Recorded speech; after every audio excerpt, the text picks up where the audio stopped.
Wadidaw, wadidaw, wadidaw, wadidaw, buka dulu topengmu. Biar kita lihat bopengmu. Ya, wadidaw sekali. Yang jelasnya saya adalah seorang ibu rumah tangga dengan latar belakang pendidikan, lulusan D3 Kebidanan. Terlepas daripada itu, ada beberapa profesi yang saya geluti ya. Meskipun saya bergelar D3 Kebidanan, tapi saya juga melakukan pengajaran terhadap mahasiswa di wilayah saya, dan tanpa disadari ya bisa disebutkan saya dosen, tapi bukan dosen tetap, dosen pengganti. Tidak, berhubung saya sudah pindah ke sini dan itu sudah tidak saya terapkan lagi. Ya, kalau untuk kebidanan saya tidak melakukan, tidak bekerja lagi ya. Namun saya selalu implementasi pengetahuan saya ini, dan ini saya di secara sosial. Jadi saya ada ke pasar untuk melakukan pengecekan lansia, check up ya, dari tensi, cek gula darah, cek kolesterol, itu selalu saya terapkan. Meskipun imbas ke saya itu apa? Kadang-kadang cuma Rp2.000 per Rp2.000 gitu. Ada yang bertanya, Bu, kenapa cuma Rp2.000? Saya bilang nggak apa-apa, untuk jajan anak saya aja. Rp2.000 untuk tensi darah, Rp2.000 untuk cek kolesterol, Rp2.000 untuk cek gula darah. Karena memang ini cita-cita saya, makanya sampai hari ini saya terus mengimplementasikan pengetahuan saya dan keterampilan saya. Karena bidan ini kan keterampilannya bukan hanya sekedar ini orang melahirkan ya, tapi juga merangkap yang namanya nakes itu kan dari esker dan bidan itu nakes. Dari panggilan hati, berhubung latar belakang keluarga saya juga hampir rata-rata berpendidikan gitu. Ibu saya seorang PNS dengan latar belakang keluarga 12 orang bersaudara, dan alhamdulillah semuanya PNS. Berarti bayaran 2.000 itu bukan karena bukan karena buat jajan pure jajan, tapi memang karena niat membantu aja gitu ya? Iya, niat membantu. Karena gini, kalau misalnya saya membebankan terhadap lansia untuk tensi apapun itu di 10.000 gitu, terkadang lansia di pasar itu amat menyedihkan loh. Mereka kan jualannya itu ala kadar agar tidak bosan aja di rumah. Dan ketika saya ada di pasar tersebut, lansia pada bilang gini, alhamdulillah ya Bu, saya sudah nggak pernah ke posyandu, katanya nggak punya waktu. Pasar pagi itu di jam 4 pagi mereka hadir ke pasar ya, pulangnya itu di jam 12 siang. Bahkan itu tidak pernah tidak pernah hadir ke posyandu. Dengan hadirnya saya, alhamdulillah sekali, makanya cuma Rp2.000 saja. Iya, di kampung halaman masih sampai saat ini. Di Jakarta juga seperti itu. Di Jakarta juga saya terapkan. Makanya saya kemana-mana itu sering bawa tensi darah, cek gula darah. Pernah. Saya itu dulu pernah dibayar dengan setengah kilo cabai. Ada yang bawa cuma bayam 5 ikat gitu plus daun ubi, itu ada. Tapi ya apapun itu kita terima, karena memang kodratnya seorang bidan itu ini panggilan jiwa ya, bukan untuk kita berniaga, bukan kita untuk menjual keterampilan kita, tapi ini panggilan jiwa. Nah, nama asli saya Intan Mutia Rahmah, AMD gitu ya. Jangan orang bingung kenapa Miss Gosip ini dengan latar belakang D3 bisa mengajar gitu. Ya karena saya mempunyai basic yang lain ya. Oleh sebab itu ada pepatah mengatakan pengalaman itu lebih berarti daripada selembar ijazah. Itulah yang saya terapkan selama ini gitu. Jadi kok bisa dia D3 bisa mengajar, saya bisa mengajar IT. Saya menjadi dosen pengganti IT, saya menjadi dosen pengganti ilmu kesehatan. Berapa lama waktu jadi dosen pengganti itu, Miss? Dari tahun berapa sampai tahun berapa? Itu berlangsung selama 3 tahun. Sampai huru hara ini terjadi. Nah, akhirnya dikenal sebagai Miss Gosip itu mulai dari mana sih? Dikenal sebagai Miss Gosip itu pertama ya, saya membantah seorang owner skincare dari Makassar. Gitu.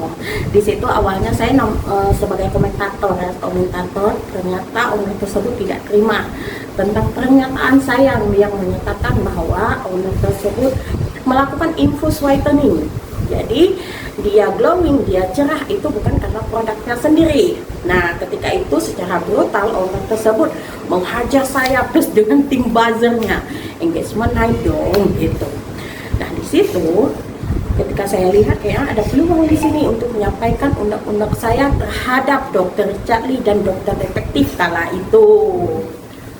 Nah, disitulah tercipta akun Miss Gosip. Berarti Miss Gosip itu bukan tercipta pada saat huru haranya Nikita kasus dimulai dengan Reza Gladys ya? Oh, justru diawali dengan Dokter Detektif dan DRL dulu, bukannya pas Nikita bukan? Oh, kok orang tahunya yang pas itu ya? Iya. Miss, banyak kan, tidak sedikit juga mungkin yang akhirnya membuli atau menghina. Gimana sih? Ya itu fan-fan aja, pro dan kontra di sosial media itu biasa-biasa aja. Jadi kalau misalnya kalian tanya gimana sih peran Miss Gosip, ya fan-fan aja seperti yang terlihat depan nyata seperti ini. Ya alhamdulillah ya, masih sehat, masih segemuk ini gitu. Saya rasa tidak ada karena hampir semuanya tidak mendukung saya gitu ya. Hampir semuanya tidak mendukung saya, tapi ya terserah gitu. Berhubung ada beberapa publik ya yang ini mensupport saya, ya silakan saya bilang. Bahkan kan itu nama Fitri Sauteru ya, Fitri Sauteru diklaim sebagai orang yang berada di belakang saya. Nah, beliau memang berada di belakang saya dari awal kemunculan saya ya, bukan awal kemunculan saya sih, ketika saya mensupport Dr. Reza Gladys. Nah, di situ bukan berarti beliau ingin menunggangi saya, tapi di situ lebih tepatnya saya memberikan merangkul aja sih. Gitu. Ya kalau tanggapan keluarga saya kan, apa semua yang saya lakukan ini kalau saya mampu untuk mengambil konsekuensinya ya lanjutkan, kalau tidak ya silahkan berhenti gitu, karena kita sudah sama-sama dewasa, sudah tahu konsekuensi yang harus kita hadapi. Untuk apa mereka melakukan membungkam saya ataupun semacamnya gitu, kalau itu maunya ya silahkan gitu. Tapi sempat ada warning dari keluarga, mungkin entah dari orang tua atau dari kakak atau adik gitu. Tidak ada sama sekali, karena memang kebanyakan dari keluarga saya ini tidak melihat aplikasi TikTok ini karena kesibukan masing-masing sih gitu. Kayak kena bully juga, cyberbully kah? Iya, kalau keluarga saya tidak, tapi kalau saat ini ya anak ya kan, anak saya imbas pembullying yang dilakukan oleh Dokter Detektif. Dan situ saya merasa sangat hancur ya sebagai seorang ibu, karena jika ada permasalahan dengan saya, silakan bully saya, silakan bully saya, jangan anak saya. Nah, ketika anak saya seperti ini dibully, ya saya tidak akan berhenti untuk menyuarakan apa kesalahan Dokter Detektif. Karena menurut saya selama ini saya tidak melakukan kesalahan yang fatal terhadap Dokter Detektif. Saya hanya meng-up produk yang dilakukan kesalahan Dokter Detektif. Kenapa anak saya langsung dibully? Ini kan ranah kita ya, sesama orang dewasa, bukan ranahnya anak-anak. Iya tidak, karena memang masyarakat sekeliling saya gitu mengenal saya dengan sangat kritis seperti ini. Bahkan saya misalnya di kampung gitu ya, saya berani mengulti mau kepala desa siapapun, saya kritis. Makanya saya pasien-pasien saya ini tidak ada yang terganggu. Saya juga seperti ini, hari-hari saya juga seperti ini. Kalau memang itu kesalahan, saya langsung multi, jangan seperti ini, jangan seperti ini, jangan seperti ini. Karena memang bidan itu harus bersuara. Karena apa? Pasien ini tidak hanya bisa diberikan informasi sekali, tapi harus berkali-kali. Makanya dikatakan kenapa saya bisa berbicara gitu, karena saya sering berbicara kan di hadapan publik gitu. Iya, Facebook tentunya, mama Facebook lah. Nah emang di kamu tuh emang maksudnya maaf ya, maksudnya di sekitaran Miss itu memang yang nggak terlalu update sama sosial media kan, sampai nggak tahu Miss Gosip ini rame gitu di sosial media gitu? Banyak di Facebook. Nah, jadi rame saya di TikTok, mungkin tidak terekspos di Facebook, ataupun mungkin ada masyarakat teman-teman saya, bahkan pasien-pasien saya yang melihat, tapi ya mereka mengesampingkan aja karena hari-hari juga saya seperti itu. Ya tidak, namanya juga kita kan harus terus update berhubung adanya TikTok. Nah, kita juga kan butuh hiburan ya. TikTok ini pertama terbit ya dengan hiburan, dengan slow motionnya, dengan lip syncnya. Nah, saya orang paling seneng lip sync di situ. Nah, ketika terus makin lama ternyata berita langsung masuk, apapun itu masuk ke TikTok. Udah muncullah huru-hara ini gitu, saya menjadi komentator. Kalau di Facebook dulu sempat jadi komentator juga nggak sih gitu maksudnya? Kalau di Facebook saya jarang menjadi komentator, saya lebih ke curhat isi hati saya. Selain curhat, Miss, mungkin ada pemasukan lebih enak sebagai Miss yang di dunia nyata kah atau di Miss Gosip sendiri? Saya fun-fun aja karena kan udah saya sampaikan, mau di sosial media saya seperti ini, di alam nyata pun saya seperti ini gitu. Saya tetap kritis kalau saya menemukan kesalahan. Maksudnya bicara pendapatan. Pendapatan. Income. Kalau income ya wadidaw sekali di sini. Oke. Ya alhamdulillah itu aja. Mungkin udah bisa beli apa dari hasil sosial rumah media. Kah sudah? Iya, kalau rumah saya udah punya rumah ya, karena saya fokusnya itu adalah menabungnya untuk pendidikan anak. Berhubung anak saya ini kan ditinggal bapaknya ya kan, bukan ditinggal mati tapi ditinggal hidup gitu.